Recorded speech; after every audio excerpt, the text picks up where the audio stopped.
So ito po, another day, another survey kung saan po namamayagpag si Yorme Isko Moreno. Wala pong epek yung pong mga paninira nung pong kanyang mga katunggali. Inaaraw-araw na nga itong si Yorme Isko eh. So pag-usapan po natin yan. Pero bago yon, ito i-announce ko lang din sa inyo guys. Kasi may mga nag-comment na mga subscribers na bakit sila daw wala ding libreng mga merch galing sa One Pack Man. Ayan, Yorme's Choice One Pack Man. Kinausap ko sila and soon mamimigay tayo ng ito, ganda nung cup po. Ayan, cup, tsaka itong mga pantaas na Yorme's Choice tsaka One Pack Man. So abangan nyo po yan sa channel po natin in the next, baka by next week mamigay tayo ng mga One Pack Man, champion sa sports na libreng merch. Tsaka full support yan sa Yorme's Choice. Kaya okay yung party list na yan sa akin. Okay, so pag-usapan natin. Sa isang survey sa pamantasan ng lungsod ng Maynila. Okay, so ito yung mga estudyante. Noong January 15 to 22. Very recent po yan. Very recent. Number of students, 800. Ang tinanong po ay 91.5%. Ang gusto si Yorme Isko Moreno. Napakalaki. Okay, dun sa sumunod. Number 2, si SV with 4.5%. Habang si Mayora Hani ay nasa 2% lamang. Okay, so ito ay recent survey sa PLM. Which is, parang ang hirap isipin, di ba? Na ikaw ay incumbent, ikaw ay nakaupo ngayon. Kung tutuusin, may mga binibigay ka naman dyan sa mga estudyante, pero ganun kaliit. Mas malaki pa yung nakuhang score nitong si Bersosa kaysa dito kay Mayora Hani, which is, di ba, kumbaga, iisipin mo, anong mali? Saan tayo nagkakamali? Bakit ganun na lang kakonti yung pipiliin yung current mayor? Diba? Mas pipiliin pa yung bago na hindi naman nila masyadong kilala, na bagong pasok lang dito sa local politics ng Maynila. Pero si Yorme Isko namamayagpag 91.5%. Okay, ang tanong, bakit? Bakit ganyan na lang kalaki, ganyan na lang kataas?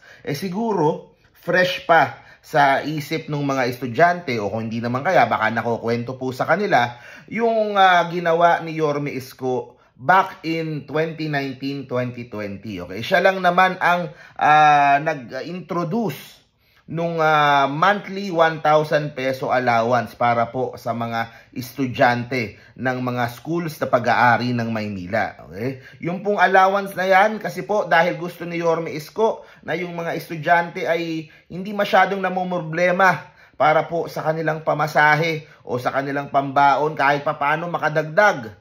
Dahil po ang gusto ni Yorme, itong mga estudyante ay mag-aral lang ng mabuti at maging magkahanap ng magandang trabaho pag graduate nila at makatulong sa kanilang pamilya. Maialis sila sa kahirapan o maitaas ang buhay nila, yung antas ng kanilang pamumuhay kapag graduate na dito sa PLM o sa UDM.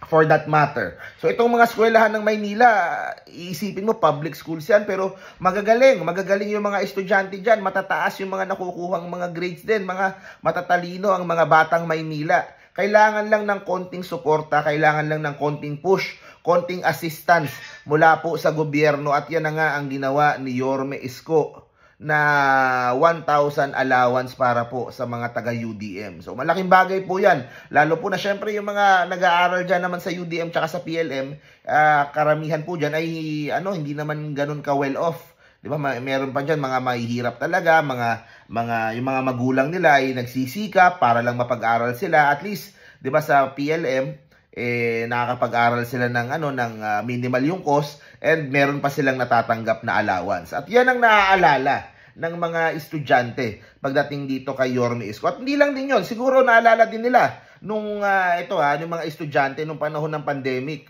Maraming mga hindi naman taga Maynila ang na stuck sa Maynila kasi lockdown, di ba? Tapos mga nag-aaral dito sa U-Belt. Lahat yon kinalingan ni Yorme Isko. So yung mga kapwa mag-aaral nila, kahit hindi taga Maynila, inalagaan ni Yorme. O tapos syempre, importante sa mga estudyante yung peace and order Siguro naaalala din nila nung panahon ni Yorme Isko na talagang inaalagaan. Yung pong peace and order tinututukan talaga. Yung pong mga snatcher, yung pong mga tolongge sa kalsada, talagang binabantayan po ni Yorme Isko at talagang make sure na ligtas yung pong kalsada ng Maynila para po sa mga estudyante. And siguro nakikita na din nila yung pong pagpapahalaga na binibigay ni Yorme Isko sa mga estudyante, lalo na po sa mga public schools, sa kanyang pagpapatayo ng napakagandang, talo pa yung private schools sa mga eskwelahan katulad ng sa Rosauro, o tapos yung sa Manila Science, yung sa Albert, tas yung ginagawa ngayon sa Magsaysay. Siguro na-appreciate nila na itong si Yorme Isko, kesa kinukurakot yung pera, kesa kung saan-saan dinadala yung pera, nagpapatayo ng mga istruktura, ng mga infrastructure na makakatulong sa mga estudyante. Diba? Hindi yung salita lang, hindi yung talkies lang. Ito ay talagang nakakatulong sa mga estudyante. He understands yung plight ng mga estudyante. Alam niya kung gaano kahirap yung working student ka na kulang yung pera nyo sa bahay, kailangan mo magtrabaho, at the same time mag-aaral ka. So, yun siguro na-appreciate siguro ng mga estudyante yan. Kaya ganun na lang kataas yung pong nakuhang survey score ni Yorme Isko dyan po sa PLM. Okay, so yan.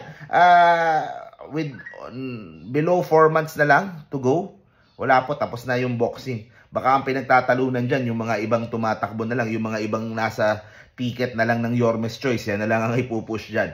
Pero anyway, tuloy-tuloy lang po tayo sa coverage, at alam ko naman hindi titigil yung pong mga kalaban ni Yorme manira sa kanya. So see you po sa next video po natin. Stay safe parati guys. Manila God first. Bye-bye.